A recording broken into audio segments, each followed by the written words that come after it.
Now, today we are looking at some topic from Ask the Fool's Gambling Theater. Then we can go back to our usual series. Hopefully now you are beginning to understand what I was saying. But now you are beginning to do what? When I said you talk to 10, you get 1. You thought I was joking. Like, how can it be? But you guys, you are like, you are getting 3 out of 10. You are masters.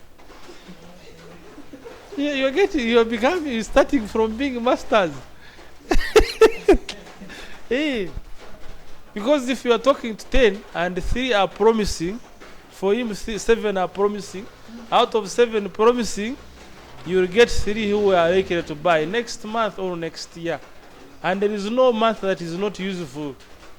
You may think January is far, but it will be like today when you're in where and you don't have people to approach. But if you start building your contacts and hitting the goal of 10 at least, what you lack in skills, you compensate it in numbers. You get? What you lack in skills, you should compensate it in where? If you are skilled, you can talk to 2 and all of say yes. You just go there for 1 hour and you are done. But now you don't have any good skill. You are just practicing. Go to 10. Possibly go to 20. That's why I was giving you so many numbers to edit. Because what you lack in skills, you should make up. So if I'm giving you several videos to edit in a day and posting them, you are now making up what you lack in skills in the numbers. Time will come when you do 1 video and it matters. 1, you post it, you get 10 views within 1 week. You post it, you get 100K in 1 month. And other people now want you to manage their site. Is your name going to be there? The Wright brothers helped people fly like birds by creating the first airplane. Thomas Edison turned night into a day by creating the first bulb. Graham Bell made it easy to talk like ghosts by creating the telephone. And Bill Gates made it easy to use a computer. And all these people were ordinary people with less resources. The list is too long, but the question is, will you also be on the list? Now, I wanted that one to be clear, that you can die without any significant contribution to this world. Now, the last paragraph says, the most mentally developed humans will dominate and control the less developed humans. Now that you have realized your position in the world, you can now boldly stand out and start assuming your role. The general law of interaction applies to human beings too. The most developed humans will also dominate and control the less developed humans. The highly developed people in politics shall lead the less developed. This works in all fields from arts to sciences. It is up to you to either be dominated or to dominate other humans. The only way to stop being dominated is by developing your brain through education. You need to open yourself to learning, attend lectures, and more importantly, go through self-education. Learning is the only liberation tool that can ever save you from human manipulation. Choose to be the master you were created to be through learning. Now, what we are saying, as you've heard domination, this law of interaction of things also applies on humans. People who are politically developed will lead others. Yes or no? Now, are we surprised why United States is leading the world? Are we surprised why African states are not in Security Council? Are you surprised why the African presidents will move in the bath? Why? Why? Because Africans that have refused to understand this concept. Is it going to be a surprise when at the party at your home you are the one who is going to be splitting firewood?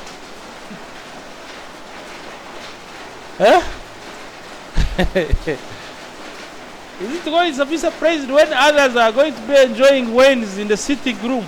You are the one who is going to the bar to get one more crate of beers. Is it going to surprise when others are driving, when you are walking and it's raining on you? Why? Now, is it going to surprise you when in the village they are calling a meeting and they cannot invite you? You are a man of no substance. Why should they invite you? You find at home they are making decisions and they are not consulting you, and you think it's okay. But what can you do? You are a less developed being in that society. So should you fight them?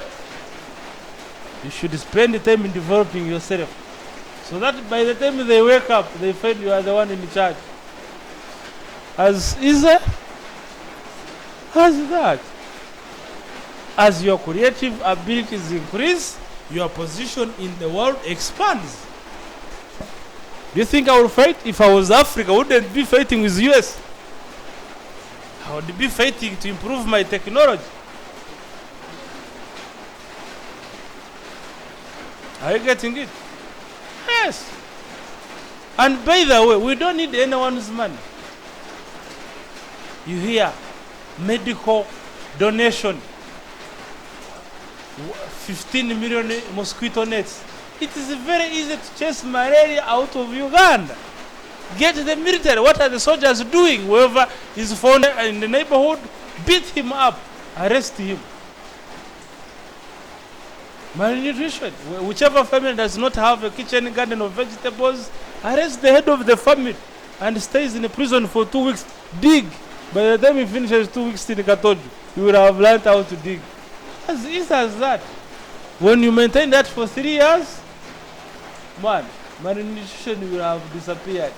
You find the kid is malnutrition, arrest the mother. 2 weeks in prison. Teach her through hard work and serious long hours of digging to look after the child. You get? Hey. Hygiene, dysentery, diarrhea will disappear. They find you with no drum and clean water. What are the LC ones doing? Pass in the house. Where is your drinking water? It's not boiled. You come.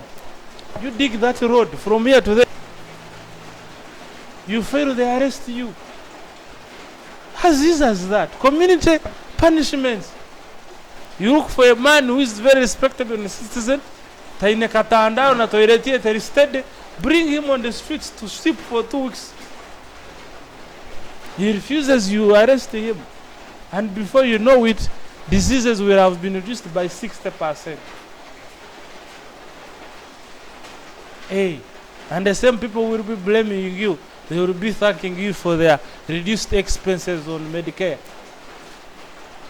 As easy.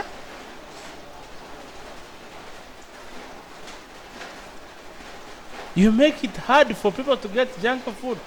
Like in Rwanda, junk foods are very hard to get. In Rwanda, getting junk chips. Man, ngatolina kanano ozolya chips. Ate ku chips umeka. Busatu. Very hard. You'd rather go for your real food. Because it is easy and cheap and healthy, by the way. Exercise, haven't you seen them? Free day, every Friday. If you don't have a sports card in Rwanda, you don't get any medical service from the government. And every time the community have sports days, every Friday, you go there as a man, you work, and then they tick in your card, the LC one. They call them the Mudugud. Now you go to hospital that you have breast. They will ask you, where is your sports card? You don't have it, pay triple the cost. When you are supposed to pay 1,000, you will pay 100,000. And then we will see if you know to go for sports now. And you think they are having medical issues? I'm worried in Uganda it's very hard to see old men. But in Rwanda, old men are so many. Very many. Everywhere you see the old men, you are like, God, why are they not dying? The niggas are still there. And the time I spent there are a few cases when I had people dying. Mutugenzere kuzika ngano buli kiro ebirango byokubika. Kuli tibine business. People are not dying honestly. It's not like a fallacy. I'm not saying that they are not actually dying, but the rate at which they are dying is what? Accident. A car crashes and the president comes out. Why? But here, Link kills 90% of its passengers and no one is bothered.